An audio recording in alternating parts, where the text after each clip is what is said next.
따라서 천국잔치. 오늘 말씀의 내용은 천국잔치가 열렸을 때 천국잔치에 참여하는 사람에 관한 말씀입니다. 오늘 말씀을 우리가 읽기 위해서는 마태복음 22장 1절에서 10절을 같이 읽어라. 그 상단에 보면 큰 잔치의 비유 가로 열고 마태복음 22장 1절에 10절. 여러분 이렇게 그 성경 상단에 이렇게 옛날에는 관주라고 그랬는데 창고에서 볼 성경을 써놨을 때는 꼭 찾아서 읽어보셔야 돼요. 이렇게 같이 이렇게 비교해서 읽어보면 말씀의 뜻이 훨씬 더 이해가 되고, 이쪽에서는 빠뜨렸는데 저쪽엔 있고 저쪽엔 빠졌는데 이쪽엔 있고 한 상호 보완적이기 때문에 꼭 찾아서 읽어보면 무슨 내용을 하는지 알 수가 있습니다.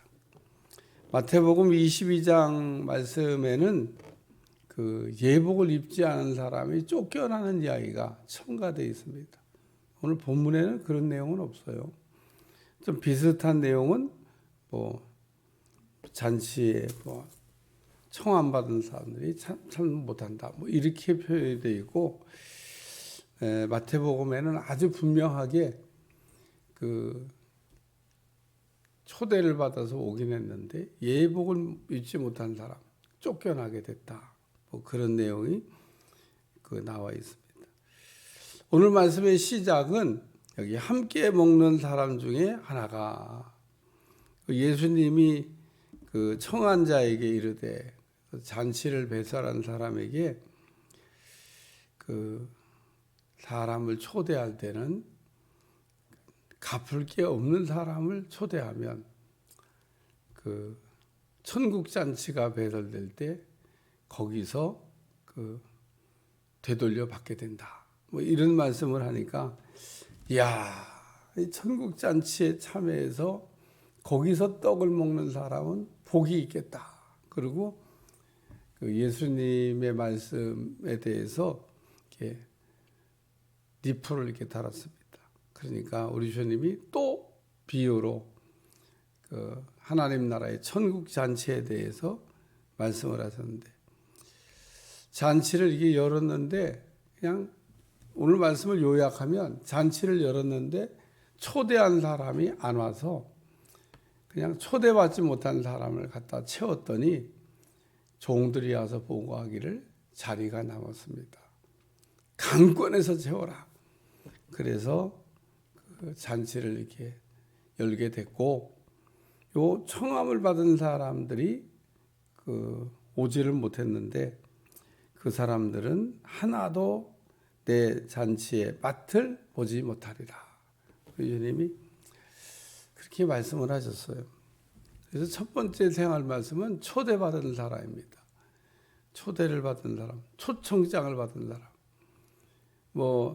우리가 5년에 한 번씩 대통령 우리가 뽑는 일 하는데, 대통령 뽑으면 안 한 대통령은 없는 것 같아요. 다 취임식이라고 하는 걸 합니다.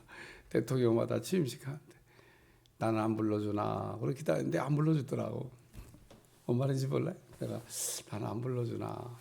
저는 어떤 대통령도 내가 나를 안 불러주더라고. 근데 이렇게 초대장 받는 사람들 이렇게 생각하면 얼마나 좋을까. 야, 대통령이 되면서 초대장. 저는 초대장이 있어야 들어가지. 거기는 가고 싶다. 멀리서 구경하고 중계방송을 하니까 다 구경할 수 있지만 다 그것도 만약에 초대받았다 그러면 앞자리 혹은 대통령 옆자리 이런데, 야, 좋겠다. 5년에 한 번씩 열리는 행사인데 아직 내가 살아있으니까 기회가 있습니다만 모르겠어요. 초대를 받으려나. 천국에 가서도 비슷한 상황이 벌어지지 않을까. 그래서 초청장을 받은 사람이 초청장. 비유로 말씀하셨는데 우리가 이거 유대인이다 그렇게 얘기합니다. 이 초청장 받은 분들 유대인입니다. 주님이 이렇게 초청장을 줬죠. 오라고.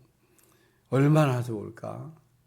우리가 대통령 취임식에 초대장을 받는 사람도 부럽다. 그런데 천국 잔치에 초대장을 받았으니 얼마나 좀 부럽다. 근데 이 사람들이요, 아니 안 온대, 안 간대. 초대장 받고 안 간답니다. 다 바쁩니다. 뭐 사업이 바빠요. 모든 게 다 이렇게 준비됐다고 그러는데 뭐 밭을 샀기 때문에 못 간다고, 소를 샀기 때문에 못 간다고 그러고, 장가 들었으니 못 간다고 그러고, 아주 이유도 다양한데 제가 보기엔요 다 이거 핑계입니다. 핑계. 교회를 예를 들면 주일날 갈까 말까. 근데 교회를 못 오는 사람은요 핑계가 한 10,000가지쯤은 될 수 있습니다. 근데 오려고 하는 사람은 10,000가지 다 필요 없어요. 10,000가지 이유가 있어도 옵니다. 그러니까 마음이야, 마음. 예를 들면 이제 초상이 났다. 그럼 이제 우리가 그런 초상 났다는 소식 들으면 가야 되잖아요. 근데 그럴 때 어떻게 가죠? 다 바빠요. 다. 안 바쁜 사람 어디 있어요? 다 바쁘지. 다 바쁜데 열일 제껴놓고 거의 대부분의 사람들이 꼭 가야 된다고 판단되면 그거 뭐 갑니다. 제가 초상난 집에 간 것 중에 2시에 갔던 적, 2시에.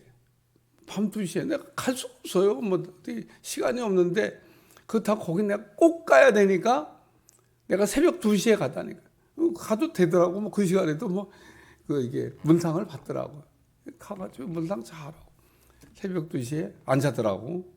그냥 다 눈 뜨고 있더라고. 그래서 문상을 자라고 왔던 기억이 납니다. 아니 뭐 2시 2시에 갈 게 보이냐 그러지만 꼭 가야 될 집이니까 내가 2시라도 갔다 와야 되겠다. 나머지 시간이 없어요. 마음인 겁니다. 마음. 야. 그러니까 오늘 여기 이 사람들이 뭐 다 그럴듯한 초대를 받고 못 간다는 얘기를 하지만 여기 오늘 누가 하는 표현하기를 나를 양해하도록 하라. 아주 표현도 아주 완곡하게 이게 형편이 그렇게 됐습니다. 그리고 좋은 표현을 하고 있지만 결론은 마음을 이렇게 초대받는데 먹는 게 중요해. 지금 밭 샀는데 밭 산 게 중요하고, 소 샀는데 소 샀는 게 중요하고, 그런 거지.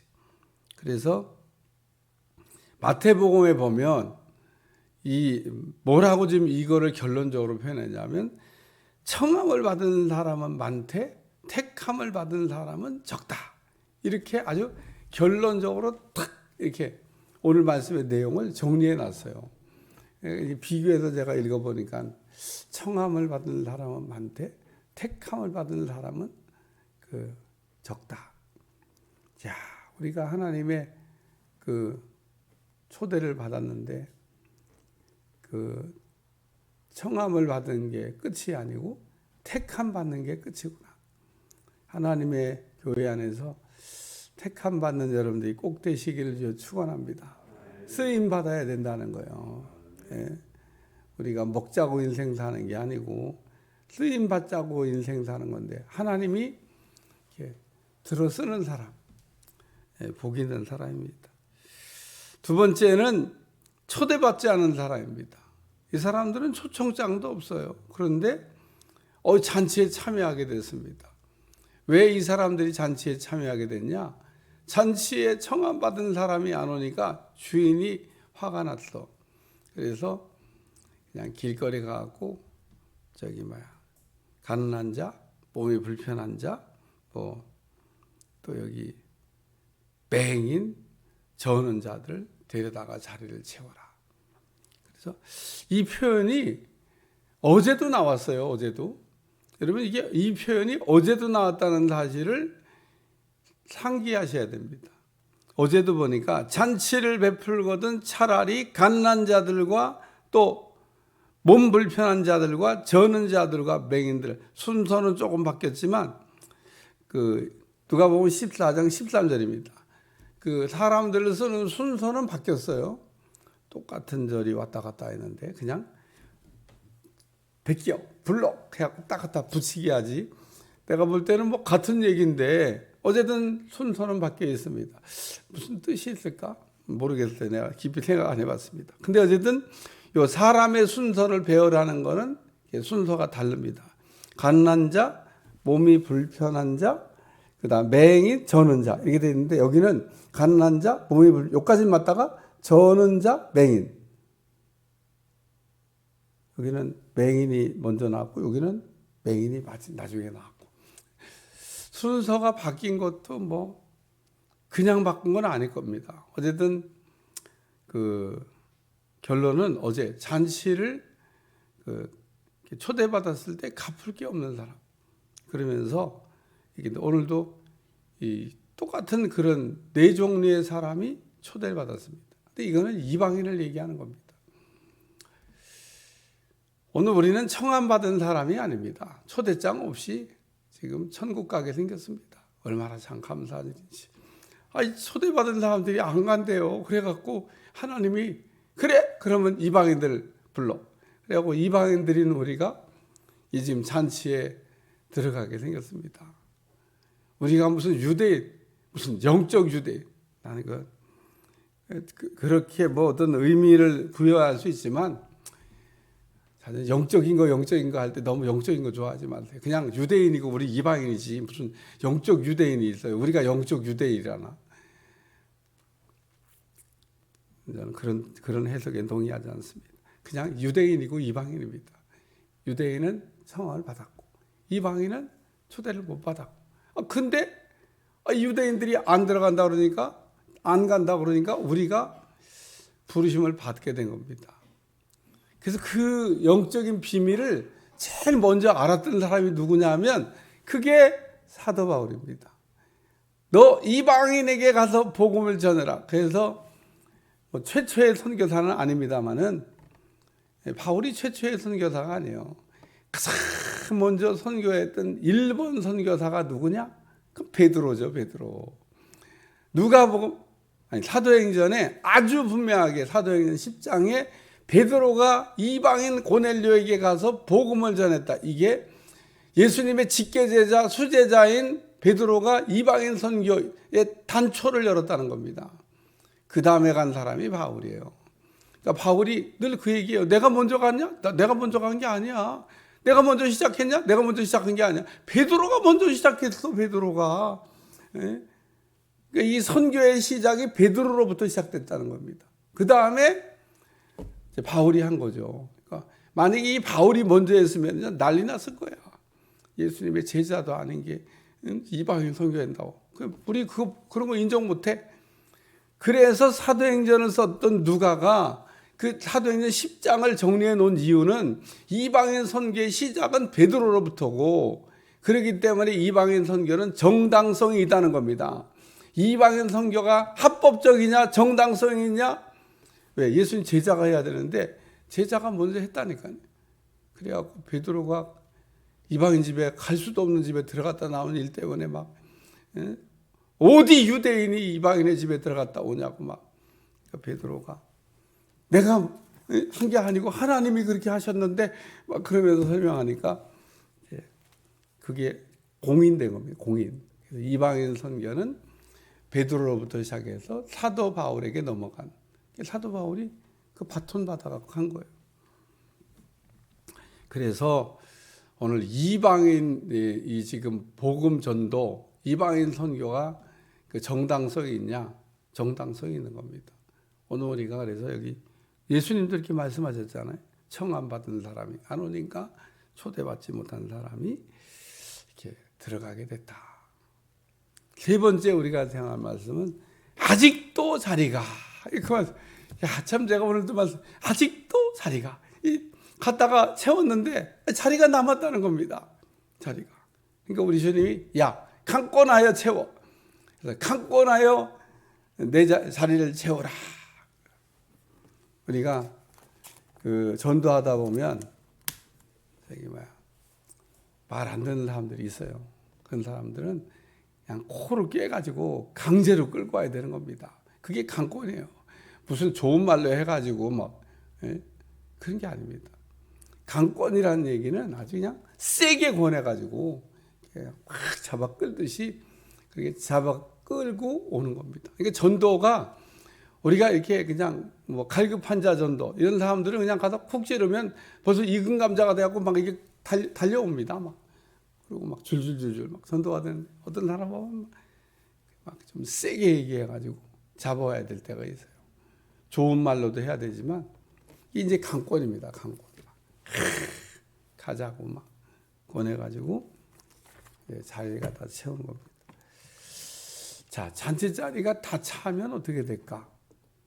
뭐 이런 초대할 수가 없어요. 그래서 지금 하나님이 안 오시는 거는 자리가 좀 몇 자리가 남았나 봐요, 아직. 그 자리가 조금 몇 자리가 남아서. 오늘 우리는 그 얼마나 귀한 겁니까? 자리가 몇 개 남았는데.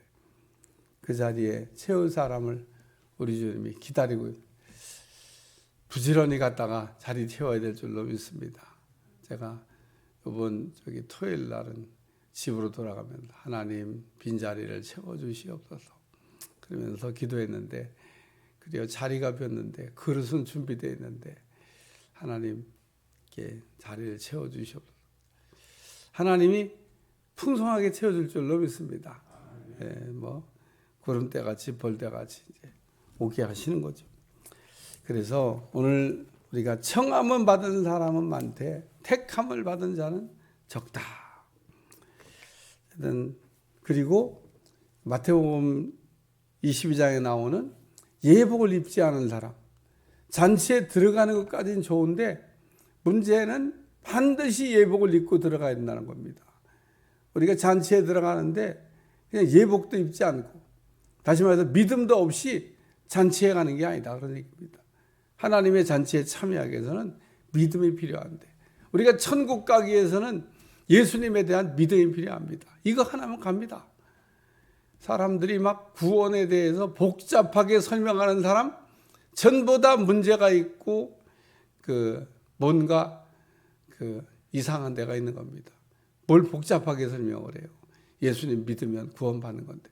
사도 바울이 갈라디아에 가가지고 복음 전할 때 예수님을 믿으면 구원을 받습니다.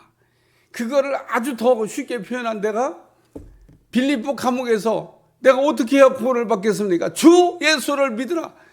그리하면 너와 내 집이 구원함을 받으리라. 이게 바울의 복음의 핵심 전체고 그거 짤막하게 한마디.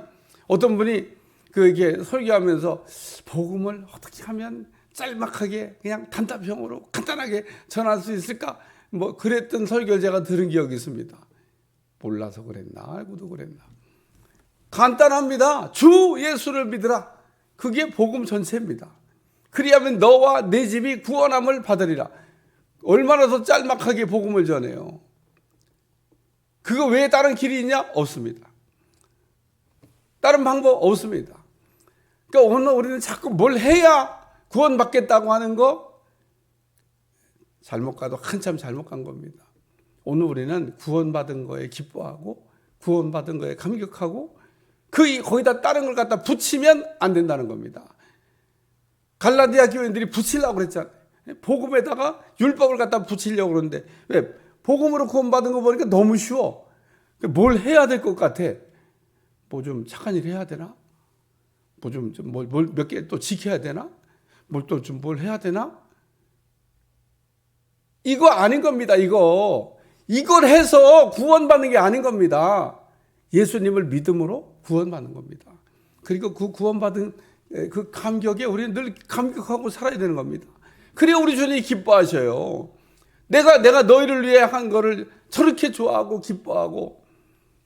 그렇지, 우린 예수님으로 말미암아 구원받았잖아요. 뭘 다른 걸 갖고 거기다 갖다 붙여요. 그림에 관한 얘기할 때 사족이라는 말이 있습니다. 붙이지 말아야 될 걸 갖다 붙였다는 얘기예요. 그러니까 오늘 복음에다가는 다른 그 어떤 것도 갖다 붙이면 안 된다는 겁니다. 그냥 복음으로 그 자체로 마침표 끝난 겁니다. 우리는 근데 복음으로 구원받고 복음으로 기뻐하다가 한참 가다가 뭘 좀 더 해야 되지 않나? 좀 이것도 좀 해야 되지 않아? 그래갖고 막 이것도라고 하는 걸 자꾸 강조합니다. 이거. 뭘 이거에 이거가 오직 복음이지. 여러분, 복음을 그렇기 때문에 놓치면 자꾸 우리가 곁길로 가게 되는 겁니다. 그 이상이 없어요. 복음은 주 예수를 믿으라. 그게 복음입니다. 예수님 믿는 게 복음이고, 믿음으로 구원받았고, 믿음으로 천국 가는 거고, 믿음으로 상 받는 거고, 믿음으로 은혜 받는 거고, 다 예수님을 믿음으로 인하여 우리의 인생이 변하는 겁니다. 절대로 거기서 단 0.001mm도 곁길로 나가면 안 된다는 겁니다. 복음에는 그 어떤 것도 섞으면 안 되는 겁니다. 오직 복음인 겁니다. 그러니까 여기 예복을 입지 못한 사람, 믿음 없이 잔치에 왔다, 그 얘기인 겁니다. 그러니까 잔치에 참여하는 것도 부름받은 거 영광이지만 꼭 믿음을, 예수님을 믿음의 그 예복을 입고 벌거벗음을 가리고, 우리의 죄와 허물을 어떻게 우리가 가릴 수 있습니까? 우리는 속에는 죄인입니다. 겉에는 의인입니다. 그게 죄인이며 의인이고 의인이며 죄인이야. 우리 속에는 죄인이고 겉에는 의인이야. 옷을 쫙 입혀서. 그래서 이게 벗겨지면 그냥 죄인 되는 겁니다. 예수님의 십자가의 의가 없으면 우리는 그냥 죄인 되는 거예요. 그 줄 놓치면 죄인 되는 겁니다. 그렇기 때문에 오늘 우리는 예수님을 믿음으로 의인 됐고, 그 의의 옷을 입고, 예복을 입고 하나님 앞에 서서, 그러면 그게 우리의 죄와 허물을 싹 가리워가지고 속에는 죄인인데 죄가 없는 것처럼 보입니다. 그래서 의인이라고 하나님께서 인정해 주신 그 은혜 가운데 오늘도 감격할 수 있기를 주여 축원합니다. 그게 우리가 해서 할 수 있었다 그러면 예수님이 뭐하러 오셨겠어요? 제가 아주 녹음기처럼 계속 얘기하는데, 그걸 우리가 할 수 있었으면 예수님 뭐하러 오셨겠어요? 안 되니까 오신 거죠. 율법을 지킨 사람이 단 한 명이라도 나왔었더라 그러면 우리 주님이 오실 필요가 뭐 있어요? 야, 봐라, 율법 지킨 사람 나오지 않냐? 완벽하게 지킨 사람 있지 않냐? 너희들은 왜 못하냐? 그러고 말씀할 텐데, 의인은 없나니 하나도 없다. 이 얘기가 뭐냐면 율법으로 의인된 사람이 없다는 얘기를 그렇게 표현한 겁니다. 의인은 없나니 하나도 없어. 그러니까 율법으로는 의인된 사람이 없다는 겁니다. 바울이 로마서에서 그 얘기를 너무너무 구구절절 설명하고 있습니다. 오늘 청함은 받은 사람은 많은데 택함 받은 사람은 적다. 꼭 청함도 받고 택함도 받고 그렇게 되시기를 축원합니다. 기도하겠습니다. 하나님, 천국 잔치에 참여하는 종들이 되게 하여 주옵소서. 오늘 우리가 복음으로 우리가 살고 복음으로 무장할 수 있도록 축복해 주옵소서. 예수님의 이름으로 간절히 기도하옵나이다. 아멘.